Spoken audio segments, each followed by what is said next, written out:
શ્રી પુરુષોત્તમ ભગવાનની જય. ભગવાનની લીલા.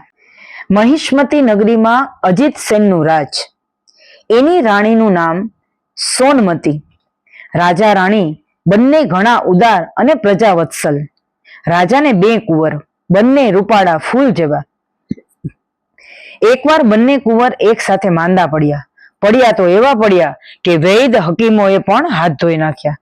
કોઈ દવા કામ કરતી નહોતી. બંને કુંવર બેભાન પડ્યા છે, નથી આંખ ઉગાડતા કે નથી કાંઈ બોલતા. રાજા રાણીની ચિંતાનો પાર નથી. ખાવું ભાવતું નથી, ઊંઘ આવતી નથી. એવામાં એકવાર કપિલ મુનિ પધાર્યા.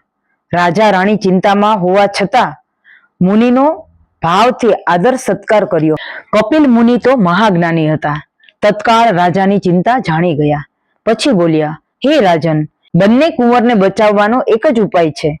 જે સ્ત્રી એ પૂર્ણ શ્રદ્ધાથી પવિત્ર પુરુષોત્તમ માસમાં ગંગા સ્નાન કર્યું હોય, આખો મહિનો ઉપવાસ કર્યો હોય, ગૌ સેવા કરી હોય, પૂર્ણપણે પતિવ્રતા ધર્મનું પાલન કર્યું હોય, એવી સ્ત્રી જો ગંગા જળની અંજલિ છાંટે તો બંને પુત્ર સાજા થાય અને બારણે આવેલો કાળ પુરુષોત્તમ પ્રભુ પ્રતાપે પાછો જાય.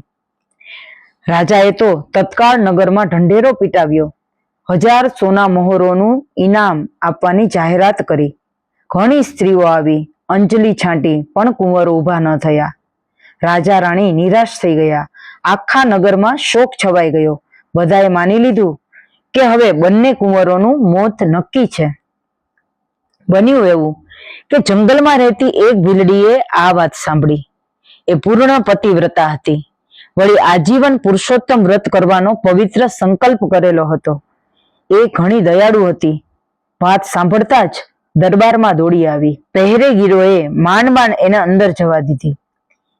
એના દરહણ જોઈને ઘડીક તો રાજાને પણ વિશ્વાસ ન આવ્યો. તો પણ ડૂબતો માણસ તણખલું પકડે એ ન્યાયે રાજાએ હા પાડી.